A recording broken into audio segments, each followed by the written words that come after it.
बिस्मिल्लाहिर्रहमानिर्रहीम, अस्सलाम वालेकुम। जैसा कि लास्ट टाइम हम ये चैप्टर नंबर 2 डिस्कस कर रहे थे और चैप्टर नंबर 2 के अंदर हम लोगों ने आपको गैस लॉ के बारे में पढ़ाया था। उस गैस लॉ के अंदर हमने कल बॉयल्स लॉ किया और बॉयल्स लॉ के बाद फिर हम लोगों ने चार्ल्स लॉ किया।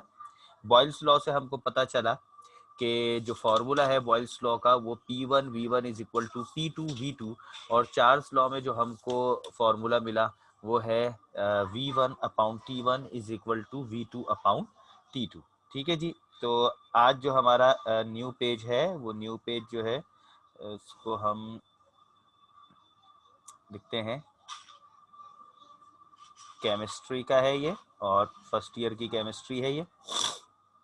अच्छा जी, सबसे पहले तो एक छोटा सा न्यूमेरिकल देखते हैं, फिर हम उसके बाद अपनी इस क्लास का आगाज करेंगे।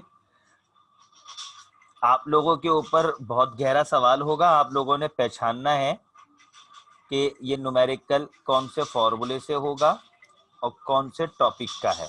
ठीक है। At what temperature in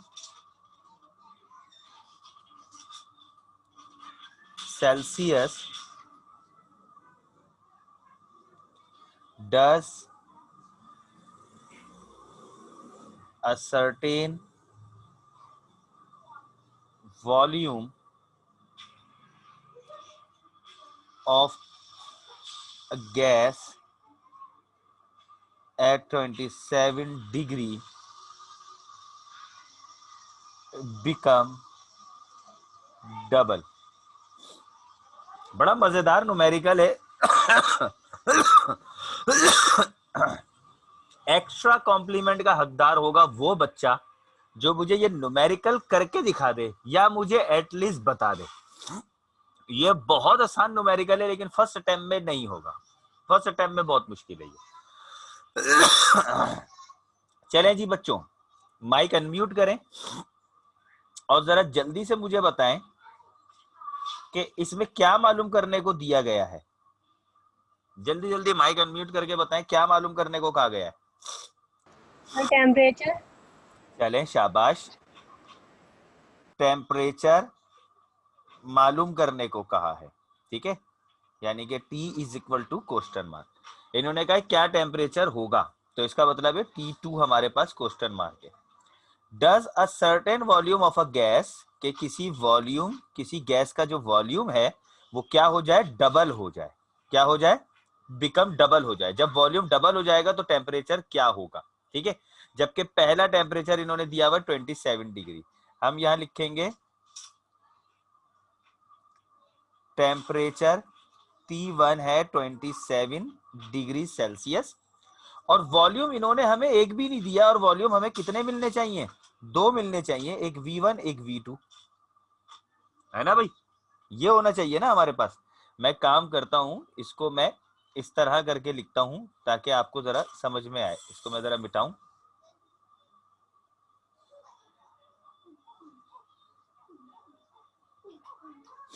temperature T1 कितना है, 27 डिग्री सी। आपको पता है टेम्परेचर हमें स्टैंडर्ड जो चाहिए होता है वो केल्विन में चाहिए होता है। हम इसमें 273 प्लस करेंगे तो ये हो जाएगा 300 केल्विन। ठीक है। अब हमें टेम्परेचर T2 मालूम करना है। ठीक है। अब इन्होंने कहा है वॉल्यूम, तो अब हम लिखेंगे लेट्स सपोज कि वॉल्यूम जो है, जब नहीं दिया ना इन्होंने तो हम कहेंगे वॉल्यूम है x। तो फिर इन्होंने क्या कहा है कि बाद में वॉल्यूम कितना हो जाएगा, डबल। तो वॉल्यूम V2 कितना हो जाएगा, डबल हो जाएगा, यानी कि 2x। क्लियर। जब हमें इन्होंने वॉल्यूम दिया ही नहीं, इन्होंने कहा टेम्परेचर क्या होगा, पूछा इन्होंने टेम्परेचर है, वॉल्यूम नहीं पूछा इन्होंने। तो हमने खुद ही सपोज किया कि वॉल्यूम x है, तो जब वॉल्यूम डबल हो जाएगा तो वो 2x हो जाएगा। ठीक है। अब हम जानते हैं कि ये वॉल्यूम और टेम्परेचर जो है वो इन्होंने सिर्फ हमें डेटा में दिया हुआ है, इट मींस प्रेशर नहीं है। तो हम समझ गए कि ये चार्ल्स लॉ है और दो दो वॉल्यूम दो दो टेम्परेचर है, तो फॉर्मूला बनेगा V1 upon T1 is equal to V2 upon T2। मालूम क्या करना है हमें, T2 मालूम करना है, तो T2 का फॉर्मूला क्या होगा, ये इधर चला जाएगा, यानी कि T2 is equal to V2 multiply by T1 और डिवाइडेड बाय V1, ये हमारा फॉर्मूला बन जाएगा। चले भाई अब वैल्यू डालें, T2 is equal to V2 कितना है 2x multiply by 300 divided by V1 कितना है x, x से x कैंसिल, T2 कितना हो गया 300 मल्टीप्लाई बाय 2 600 केल्विन, ये भी आंसर बन सकता है। आप चाहें तो इसको सेल्सियस में भी बना सकते हैं। आप क्या करेंगे कि सेल्सियस इज इक्वल टू 600 में से 273 माइनस कर दें, तो ये आपका बन जाएगा 327 डिग्री, ये हमारा आंसर है। हमें 327 डिग्री में क्यों निकाला, क्योंकि इन्होंने हमसे पूछा था कि सेल्सियस में बताओ टेम्परेचर कितना होगा। ठीक है जी, ये था हमारे पास चार्ल्स लॉ। ठीक है, तो ये बात भी हमारी समझ में आ गई चार्ल्स लॉ की। अच्छा, अब उसके बाद अब हम मजीद आगे बढ़ रहे हैं, अपने तीसरे लॉ की तरफ आते हैं, और हमारा जो तीसरा लॉ है वो है एवोगाड्रोस लॉ। ठीक है, अब ये एवोगाड्रोस लॉ होता क्या है, ये एक शख्स था, उसका नाम था एवोगाड्रो। उसने क्या कहा था कि कोई भी एलिमेंट हो, कार्बन है, सोडियम है, हाइड्रोजन है, सल्फर है, कोई भी हो, या कोई भी कंपाउंड हो, H2O है, C6, H12O6 है, CO2 है, कोई भी एलिमेंट हो, कोई भी कंपाउंड हो, अगर वो 1 मोल है, इफ 1 मोल, अगर कितना है वो 1 मोल, गौर से देखें, इसके आगे कुछ नहीं लिखा हुआ 1 मोल, इसके आगे कुछ नहीं लिखा हुआ 1 मोल, इसके आगे कुछ नहीं लिखा हुआ 1 मोल, इन सब के आगे कुछ नहीं लिखा हुआ, तो ये सब 1 मोल हैं, यानी कि तादाद में एक हैं, तो ये सब के सब बराबर होंगे 6.02 10 की पावर 23 के। ये कहलाता है एवोगाड्रो नंबर। ठीक है, क्या कहलाते हैं ये, एवोगाड्रो नंबर। यानी कि ये जो, अगर मैं इस वाटर की बात करूं ना, तो ये 6.02 10 की पावर 23 मॉलिक्यूल्स के बराबर होगा। ये मैं आपको पहले भी बता चुका हूं, मॉलिक्यूल्स वाटर और गैस के लिए इस्तेमाल होता है, और जैसे ये गैस है तो इसके लिए भी हम जो है वो मॉलिक्यूल्स यूज करेंगे। सही है। अच्छा, मिसाल के तौर पे मैं अगर ये कहूं NaCl, सही है, ये एक है तो ये भी एक है, ये तो ये भी 6.02 10 की पावर 23। अब चूंकि ये सॉलिड होता है तो इसको हम पार्टिकल्स कहेंगे, गैस और लिक्विड के लिए मॉलिक्यूल यूज होता है। ठीक है, अब सपोज करें थोड़ी देर के लिए कि ये एक की जगह ये हो जाते हैं 2H2O, तो फिर ये 6.02 10 की पावर 23 को हम 2 से मल्टीप्लाई कर देंगे, यानी कि एवोगाड्रो नंबर हमें यह कहता है कि number of moles is directly proportional, क्या है ये, directly proportional to the volume. मिसाल के तौर पे अगर आप इसकी, ये जो H2O है, अगर इसकी आप तादाद बढ़ा देते हैं, 2 बढ़ा देते हैं, सही है, तो जो इसके नंबर ऑफ मोल्स हैं वो डबल हो जाएंगे। मिसाल के तौर पे अगर ये 1 मोल है H2O का, तो इसका वॉल्यूम कितना होगा 22.4 डेसीमीटर क्यूब। अगर मैं ये इसको 2 कर दूं तो क्या होगा 22.4 मल्टीप्लाई बाय 2 हो जाएगा 44.8 डेसीमीटर क्यूब। तो कहने का मतलब ये हुआ कि एवोगाड्रो लॉ जो है वो हमको ये बताता है कि वॉल्यूम जो है वो is directly proportional to the number of mole. Clear बेटा, volume is directly proportional to the number of mole, number of mole से डायरेक्टली प्रोपोर्शनल होता है वॉल्यूम। ठीक है भाई, तो अब इसके बाद क्या हुआ, हमारे पास 3 लॉ आ गए। पहला था हमारे पास बॉयल्स लॉ, उसने ये कहा कि volume is inversely proportional to the pressure, सही है। फिर आया हमारे पास चार्ल्स लॉ, उसने कहा volume is directly proportional to the temperature. फिर उसके बाद आया हमारे पास एवोगाड्रोस लॉ, उसने कहा volume is directly proportional to the n. सही है, ये 3 लॉ आ गए हमारे पास, है ना भाई।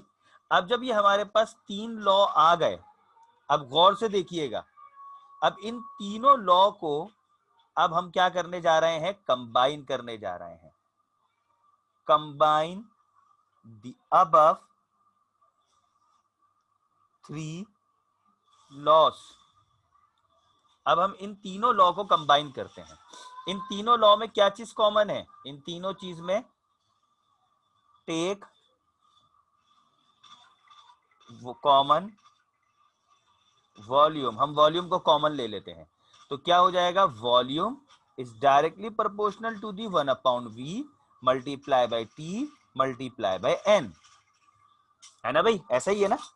वॉल्यूम इनवर्सली प्रोपोर्शनल है 1/p के, डायरेक्टली प्रोपोर्शनल है t के, डायरेक्टली प्रोपोर्शनल है n के, और ऊपर की जो वैल्यूज होती हैं वो मल्टीप्लाई हो रही होती है, नीचे वाली वैल्यूज डिवाइड हो रही होती हैं।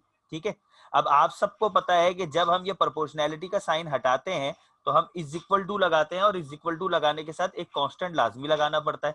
इससे पहले हमने जब चार्ल्स लॉ, बॉयल्स लॉ किया था तो हमने कांस्टेंट लगाया था k। इस दफा जो हम कांस्टेंट लगा रहे हैं वो लगाएंगे r। ठीक है, ये r क्यों, ये r जो है ये कहलाता है रिडबर्ग कांस्टेंट। ये रिडबर्ग नाम था किसी का, ये रिडबर्ग कांस्टेंट कहलाता है। इसकी वैल्यू होती है 0.0821 ATM DM क्यूब मोल और केल्विन इनवर्स। चाहिए, ये इसकी वैल्यू है, याद कर लीजिएगा, इससे पहले वाले न्यूमेरिकल्स में भी आपको बताया। तो अच्छा वापस आते हैं इस तरफ। ये हमने यहां से प्रोपोर्शनैलिटी का साइन हटाया, इज इक्वल टू लगाया, कांस्टेंट लगा दिया r। ठीक है, अब r के साथ बाकी सारी चीजें 1/p multiply t multiply n। ठीक है, अब हम जरा इसको सिंप्लीफाई करने की कोशिश करते हैं।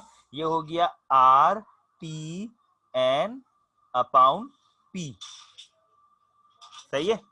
अब हम इसको रीअरेंज कर देते हैं, p डिवाइड हो रहा है, उधर जाके क्या हो जाएगा, multiply pv is equal to r t n। इसको रीअरेंज करते हैं जिस तरीके से, ये बड़ा मशहूर है, pv is equal to n r t। नीचे हम लिखेंगे where p is equal to pressure, v is equal to volume, n is equal to number of moles, r is equal to Rydberg constant and T is equal to pressure. सही है, और ये जो PV is equal to nRT है ये कहलाती है general gas equation. ठीक है, एक दफा फिर से बता देता हूं आपको कि हमने ये कैसे किया।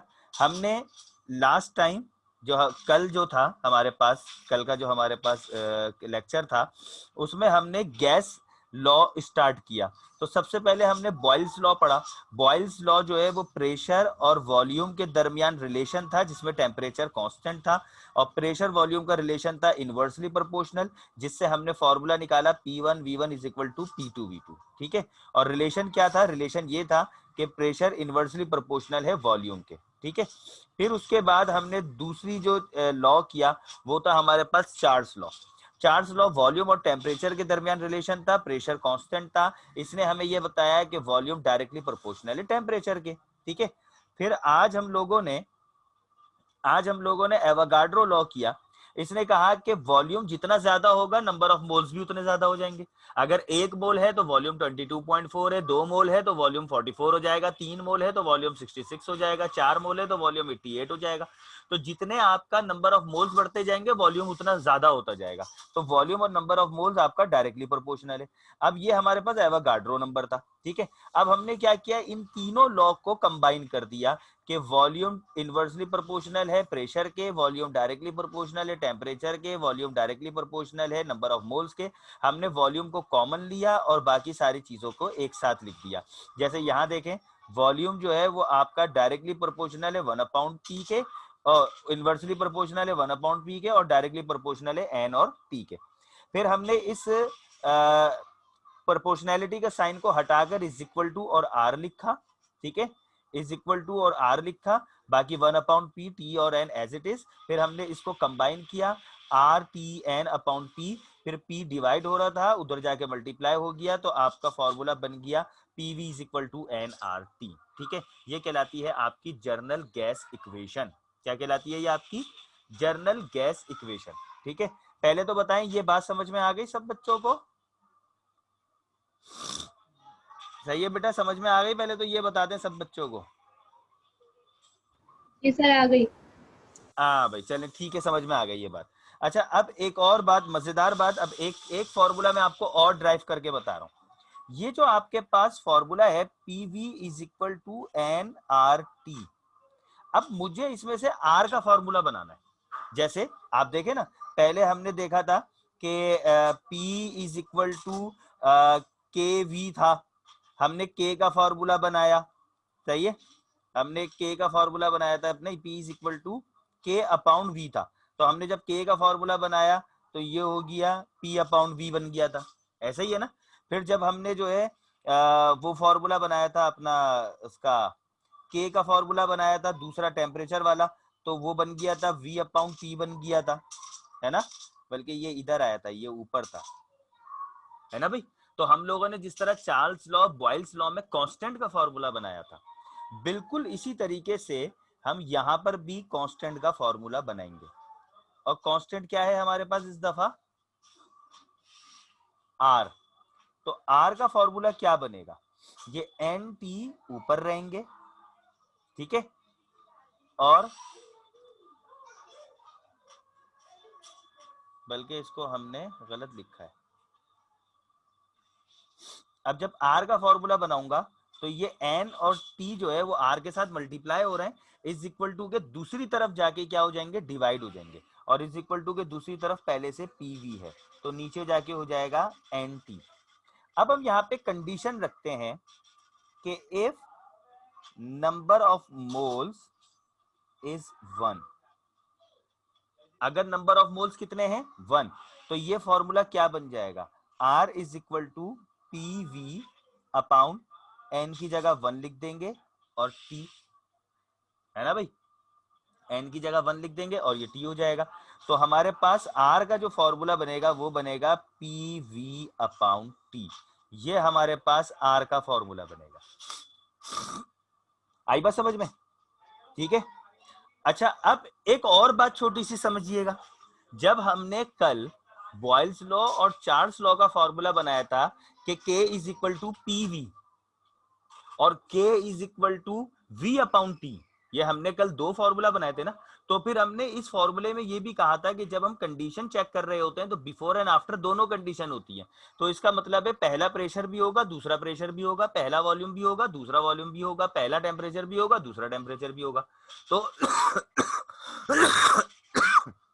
तो आप लोगों ने देखा कि लास्ट टाइम हमने चार्ल्स लॉ का फॉर्मूला बनाया था P1 V1 is equal to P2 V2, Boyle's law का, और चार्ल्स लॉ का हमने फॉर्मूला बनाया था V1 upon T1 is equal to V2 upon T2। Similarly अगर हम इसकी भी कंडीशन बिफोर एंड आफ्टर वाली रखें तो इसका फॉर्मूला क्या बनेगा?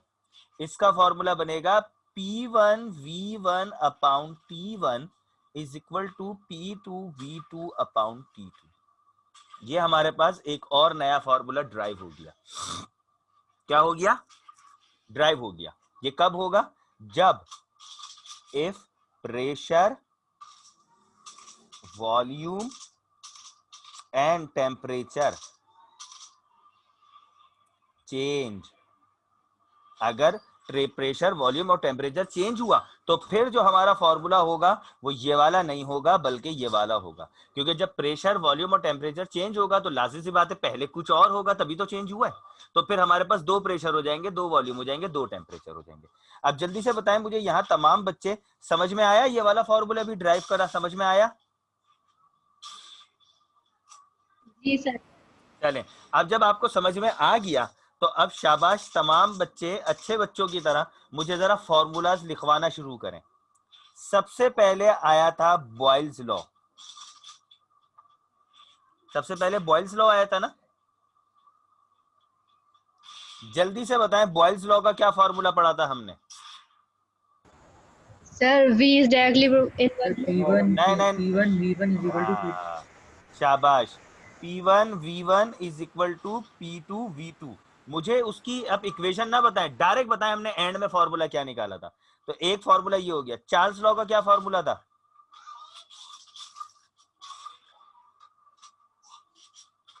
V upon V1 upon T1 is equal to T2 upon T2.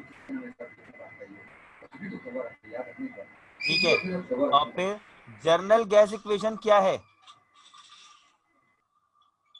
Journal gas equation क्या है?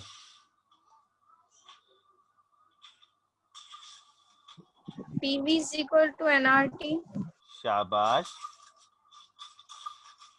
और ये जो हमने आखिर में ये R का जो हमने फॉर्मूला बनाया है वो क्या है? P1 V1 upon T1 is equal to P2 V2 upon T2। तो अब तक इस चैप्टर के हमने 4 फॉर्मूलाज ड्राइव कर चुके हैं। क्लियर?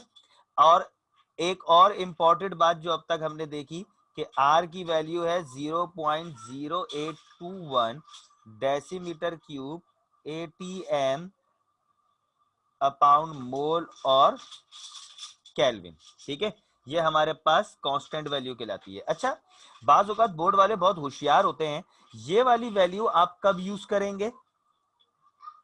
जब आपके पास वॉल्यूम डेसीमीटर क्यूब में हो, प्रेशर एटीएम में हो। सही है? अगर आपके पास ये प्रेशर और वॉल्यूम डेसीमीटर क्यूब में नहीं देते, सही है, तो आपका जो आर की वैल्यू बनेगी वो 8.3143 बनेगी। ये कब बनेगी? जब आपके पास प्रेशर जो है वो न्यूटन पर मीटर में हो, ठीक है, और आपके पास मोल और केल्विन हो। अगर प्रेशर एटीएम में आएगा, सवाल में बिलफर्स प्रेशर आपको एटीएम में दिया हुआ है, तो फिर आप रिडबर्ग कांस्टेंट की ये वाली वैल्यू डालेंगे। अगर सवाल में आपको प्रेशर न्यूटन में दिया हुआ है, जो प्रेशर का फिजिक्स वाला यूनिट होता है ना, न्यूटन पर मीटर, तो फिर आप ये वाला जो है वो रिडबर्ग कांस्टेंट की वैल्यू डालेंगे। ये बात याद रखिएगा कि ये वाली जो रिडबर्ग कांस्टेंट की वैल्यू ना बहुत कम यूज होती है। मेजॉरिटी जितने भी आपके पास न्यूमेरिकल्स हैं उसमें ये ऊपर वाली वैल्यू यूज होगी, ये वाली, क्योंकि उसमें प्रेशर हमारे पास एटीएम में होता है। अगर टॉर में भी दिया जाता है तो हम उसको वापस एटीएम में कन्वर्ट कर सकते हैं 760 से डिवाइड करके, है ना। तो ये जो न्यूटन पर मीटर में बहुत कम न्यूमेरिकल्स हैं, पूरे 10 ईयर में मेरे ख्याल से एक दफा न्यूमेरिकल आया, तो उसके लिए हमने जो है वो रिडबर्ग कांस्टेंट की वैल्यू चेंज करेंगे। बस अब आप ये याद रखिएगा, ठीक है भाई। तो ये बात भी समझ में आ गई आप लोगों के? ठीक है, अगर आप लोगों के ये बात भी समझ में आ गई तो अब हम जो है वो एक न्यूमेरिकल करने जा रहे हैं फिर, और वो न्यूमेरिकल है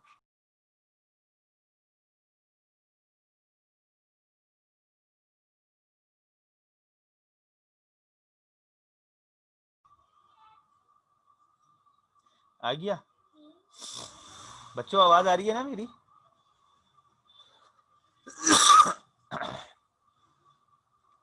आवाज आ रही है स्टूडेंट्स? हेलो, है? ठीक है, अच्छा एक न्यूमेरिकल कर लेते हैं फिर हम अपनी क्लास को एंड कर लेंगे, ठीक है।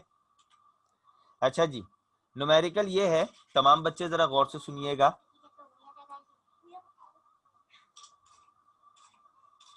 What will B the volume occupied by 14 gram of nitrogen at 20 degree